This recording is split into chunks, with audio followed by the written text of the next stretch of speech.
Alright boys, so a few days ago I finally got my hands on the new exotic machine gun Heir Apparent, and since then I have been getting bombarded with questions such as, what do you think of it? Is it worth getting? What are the easiest triumphs to go after to actually unlock it, etc, etc. So in this video I'm going to be answering just that. Is Heir Apparent worth the grind, and also the best way to go about getting your hands on it the fastest? Now I know I'm super late to the party, but for number one, I don't like getting on other people's accounts just to use Weapon for like an hour, then make a video giving an opinion. And number two, I like to take my time with this type of stuff because I don't want to do everything all at once and then just have nothing else to do. You feel me? Okay, good. But before we do get started, if you're new, and only if you enjoy the videos or have ever found them useful, then feel free to subscribe, as I would love you forever. Also, I live stream every single day except Sundays and Thursdays over on twitch.tv/myfi with an underscore at the end. So if you want to come over and say what's up or just tell me how terrible of a player I am, then by all means. Okay, enough all the plugs. Let's get into this exotic machine gun. So first up, the Heir Apparent, for anyone wondering, is a 900 RPM solar exotic machine gun that is earned by completing the Triumph Class Act. Class Act requires you to complete any 7 triumphs from the Guardian Games Triumph tab. Once you have done that, you can complete Class Act and return to Eva Levante, where she will award you with your shiny new Heir Apparent, freshly scavenged off a local dead cabal. I'll get into how to get Heir Apparent the fastest by telling you the most optimized way of doing your triumphs later in the video. Now the question, is Heir Apparent worth it? Well, yes and no. Yes, because it's one of like a handful of solar machine guns. It can shred through low tier ads and most majors without even breaking a sweat. It needs to go back to 3rd grade to learn how to spell the word reload because it hasn't done that in about 10 years. Like 200 bullets in one magazine. You're kidding me, right? And don't even get me started on the massive arc shield that goes around you when you're at full health and you spin this bad boy up. Not only does it protect you from the average enemy attack, but also from fall damage, getting booped by an enemy into a wall, which happens to me way too much. You can tank supers with it in PvP. You can safely tether the boss and Goss while standing in the Vex Milk, even though the Vex Milk I'm pretty sure does arc damage, it just doesn't care, etc, etc. It's just a nifty little feature.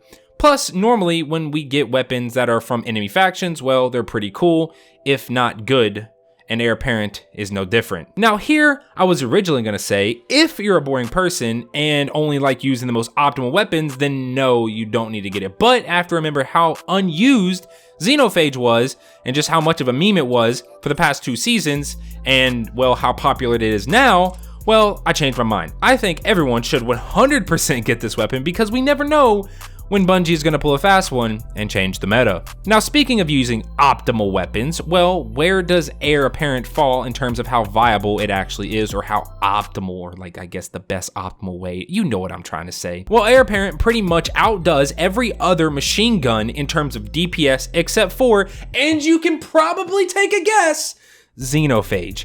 If you're looking for actual numbers, well, after doing some testing in the tribute hall on our ogre friend, well, Heir Apparent is doing about 15,000 DPS. I also thought I'd tell you what Xenophage's DPS is because I mentioned it, and it is around 27,000. Now a few extra thoughts. Some people might not like the spin up that you are required to do before Heir Apparent can fire, but I've never really found it to be a problem.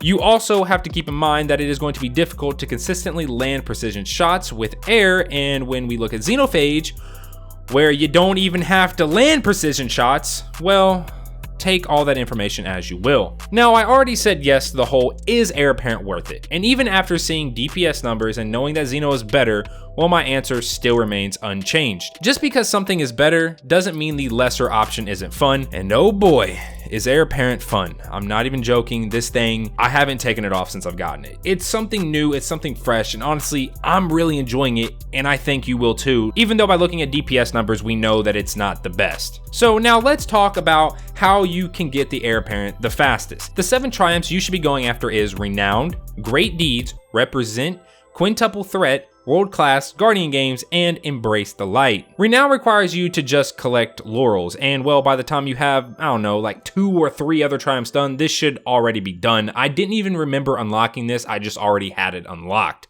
But if you want a really quick way to get this completed, I do have a video you can check out that will help you out. It'll be on the top right corner, the little eye thing. Next is Great Deeds, and this will be done while you're doing Represent, Quintuple Threat, World Class, and Guardian Game Triumphs. So like the Renowned Triumph, you shouldn't really worry about it. But if you do want to worry about it, then for the strikes portion, I recommend doing the Hollowed Lair and farming all the enemies that spawn in the boss room.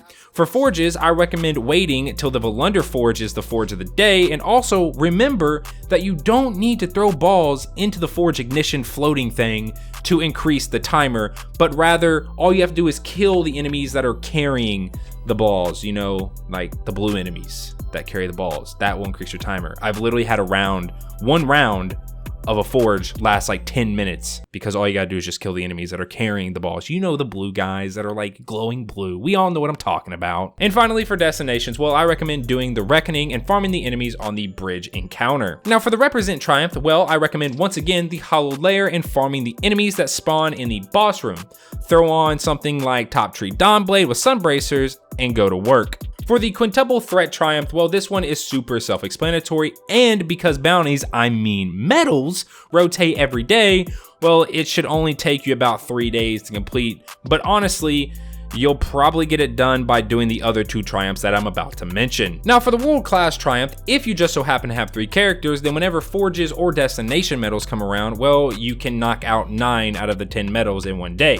And if you're super lucky and get a day where both forge and destinations are together, then you can knock out 18 in one day. Now for Guardian Gamble. Well, whenever Gambit medals are in, then just do them on all 3 characters. And then after one day, you'll have 9 out of the 10 required, meaning you just gotta do 1 more. Now, one last tip about medals, and that's that they don't seem to expire. I had Crucible medals sitting in my inventory for days because I don't play Crucible, and they just never went away. So just take your time with medals, and if you don't feel like doing medals on a certain day, especially if you're doing them on all 3 characters, but you just so happen to need the medals that are available that day for a triumph, then just hop on, grab them on all your characters, then just hop off. They will still be there the next day. And finally, the Embrace the Light Triumph. And if you're squeamish, you might want to cover your ears. I recommend getting on Bottom Tree Striker Titan, speccing into Intellect for fast supers, and using, dare I say, Antaeus Wards. You might end up getting some hate messages, but at least you'll get it done relatively fast no matter what skill of a player you are. And there we go. Hopefully by now you don't need to watch another video about the Heir Apparent and all your questions have been answered. I answered, is it worth it? How does it stack up against Xenophage? And the fastest way to actually go about getting it. Now I need something from you. Yes, you. I need you to put in the comments if you have the Heir Apparent yet or not. If you do, then how fast did you get it? Because I know some people literally got it within days of it being available. And if you don't have it, then what triumphs are you trying to get? I'm curious what triumphs you guys are stuck on. I may be able to help out in the comment section or even over on my stream if you want some help. With all that being said, the rest of the video is just going to be some raw gameplay of the Heir Apparent and some strikes. If you enjoyed the video, then be sure to drop a like, and I will catch you all in the next one. Peace.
Jokey got the sauce, bitch.